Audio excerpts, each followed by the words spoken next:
This is a presentation to the Design Review Board for City of Redmond. This is round two for the Stelvio project on Bear Creek Parkway. My name is Doug Spee, and I'll be presenting our updates for you, and let's get started. The primary request from DRB1 was to address a very large stretch of tall concrete wall that exists on the south and west sides of the project. We were also kind of the same opinion. We weren't quite sure how to address it. It's not in a high visibility area, but what the heck, we went back to those two walls and came up with what we think is a very nice improvement.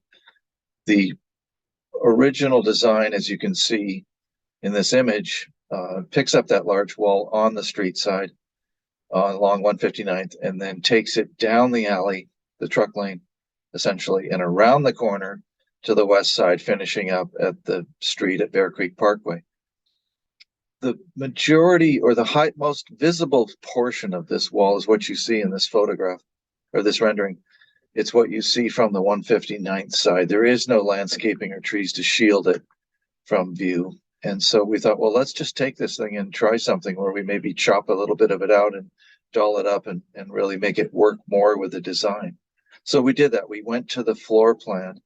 We took a 5-foot chunk out along the first third of the south face and basically created a little more outside area, a little less inside area, but made a really nice jog in the wall that allowed us to make a huge different type of treatment on that portion that's more visible from the street. And this is how it looks. We essentially took the concrete that you see starting where this brick panel is and converted it over to a brick and storefront look, wrapped it around the corner and took it to that jog in the wall.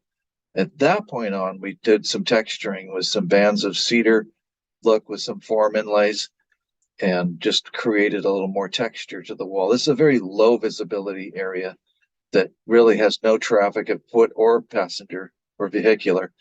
It's just basically a truck lane dead end, but it's still a really nice little refuge area between the two buildings.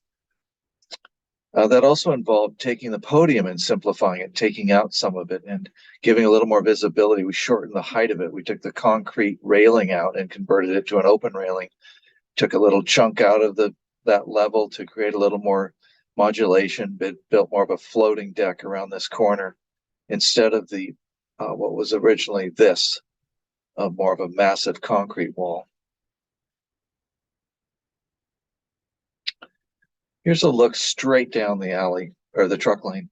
What you see here is we've complemented the Blackbird project to the south. We kind of mimicked it, mirrored it.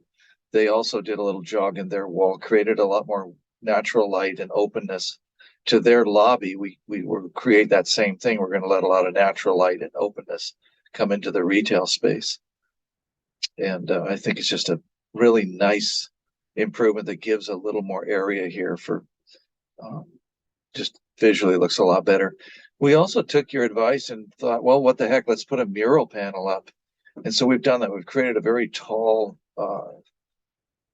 expanse here of flat plane in the exterior that we can go ahead and work with some ideas for a mural. One of them is a photograph that led to the name of the building. It's a famous mountain pass in Italy that I rode once up a bike, and it's popular with car and motorcycle rallies. It's a very popular route for people to take with gorgeous views all the way up and over the top down into Bormio, Italy. So that would be one idea for a mural that we could go ahead and put on the outside. If not, I'm going to put it on the inside and decorate my lobby with the same idea with panels of this photograph to make this tremendous picture come to life. When we come around the corner to the west side, it's a little different. You've got the building up against natural vegetation that's all mature growth on the west side of the fence.